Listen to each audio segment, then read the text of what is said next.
stand before you with a deep gratitude and immense purpose, because this is not just a launch, it is more than a launch. It is an affirmation of our shared commitment to justice, unity, and constitutionalism. You know, when you are talking about dignity, you are talking about the humanity of people you are working with or people you are associated with. As we reflect on this new chapter, we are reminded that the Constitution of Kenya 2010 is not just a legal document. It is a social contract that compels every arm of government to protect and fulfill the economic and the social rights of all, especially the rights of the marginalized. Kenya's 2010 Constitution is the people's constitution, born from the struggle and grounded in hope. In the architecture of our democracy, civil society organizations served as a vital bridge between constitutional ideals and the lived realities. And I dare say, from what I've heard, Hakijamii is one of those societies that has brings on board lived realities. They are our watchdogs, our advocates, and translators of the constitutional promises into tangible change. Without a vibrant civil society, democracy becomes hollow and governance grows distant. Our constitution and its promises are not just paper and ink. They are a sacred trust we enact in each other. For a long time, the place of economic, social, and cultural rights in the human rights landscape, both locally and internationally, was unclear.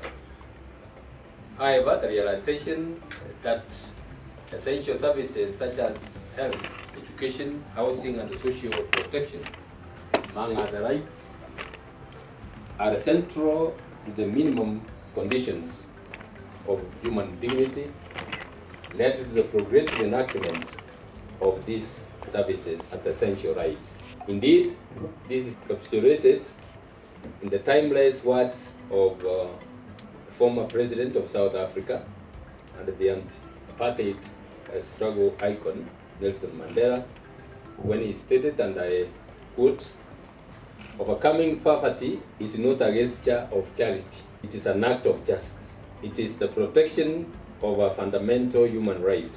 I commend the current team and Hakijamii partners for their steadfast commitment to amplifying the voices of the vulnerable communities in the pursuit of their economic, social, and cultural rights. Their work breathes life into Article 43 and Article 56 of our Constitution, ensuring that these provisions are not mere words or upon paper, but living guarantees of dignity and justice. Our Constitution is a revolutionary document that fundamentally reimagined the relationship between the state and the citizen. Article 10 binds us all, citizens, leaders, and public servants, to values of human dignity, equity, social justice, inclusiveness, equality, and the rule of law. These are not ornamental words. These are operational principles that must permeate every aspect of governance and the civil society engagement. The preamble sets out a bold vision. All sovereign power belongs to the people of Kenya. The power is to be exercised in line with the national values of patriotism, unity, evolution of power, the rule of law, democracy, and the participatory governance. These are not abstract commitments.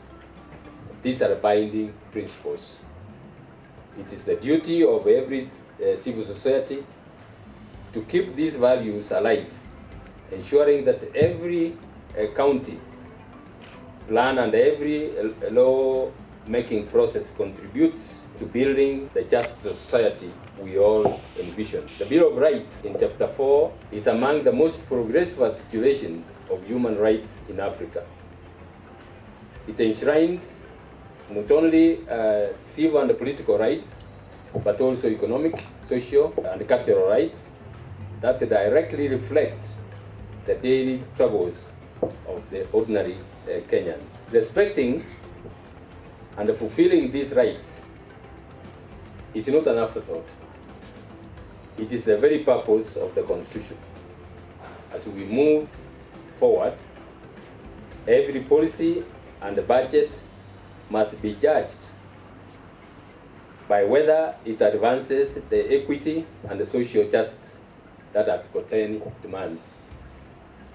Ladies and gentlemen, under our Constitution, Revolution 2 was a revolutionary act, bringing government closer to the people, recognizing the diversity of Kenya's communities, and ensuring development reaches every corner of our country. This decentralization of power opened multiple entry points for civil society and multiplied opportunities for citizen participation. But it is only through active citizenship that this promise can be realized. Article 174 makes this clear. Public participation is not optional, nor is it symbolic. It is a constitutional imperative. And sometimes, people go to those fora where you are seeking to know the views of the people with preconceived ideas, and you think that the people down in the village have nothing to say. I was involved in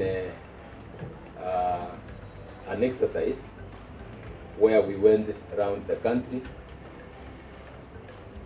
and I went, and some old ladies would just ask me to stop, even when I'm talking, and say, retired CJ, let us tell you what happens here. And when you listen to them, you actually get to learn that some of the things you would not have even understood. The challenges that they have in their societies and how they are impacting their lives. So it is important that when we go down there, please never anytime think that those people have nothing to tell you. Never think that public participation is just an exercise demanded by the Constitution. So it's like you're fulfilling, you are ticking the boxes so that you can move forward.